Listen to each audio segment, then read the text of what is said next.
मोहम्मद यूसुफ की कहानी। मोहम्मद यूसुफ, जो पहले यूसुफ यूहना के नाम से जाने जाते थे, पाकिस्तान के एक मायानाज करैक्टर हैं जिन्होंने 2005 में इस्लाम कबूल करके अपनी जिंदगी का रख बदल दिया।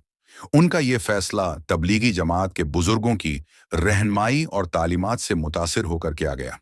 हाल ही में एक इंटरव्यू के दौरान मोहम्मद यूसुफ ने अपनी जिंदगी के एक निहायत जज्बाती लम्हे का जिक्र किया।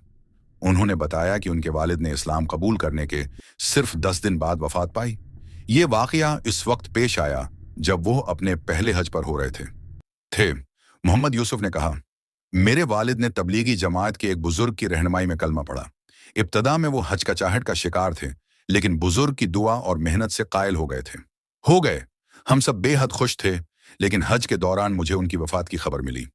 मीडिया पर लोग उन पर तनकीद करते हैं और बेबुनियाद इल्जामात लगाते हैं। कुछ लोगों ने दावी किया कि उन्होंने माली फवायद के लिए इस्लाम कबूल किया, जिसकी वो सख्ती से तरदीद करते हैं। उन्होंने कहा, जब मैं खेल रहा था तब मेरे पास ज्यादा पैसा था। इस्लाम कबूल करना मेरा खालिस रूहानी फैसला था।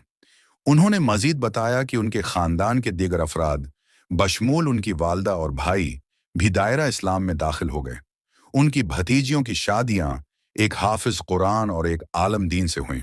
मोहम्मद यूसुफ ने कहा कि दीन की राह पर चलना एक मुसलसल जदोजहद है और इंसान से गलतियां हो सकती हैं, लेकिन उनका मकसद आखिरत में कामयाबी हासिल करना है और वो अपनी जिंदगी इसी सोच के साथ गुजार रहे हैं।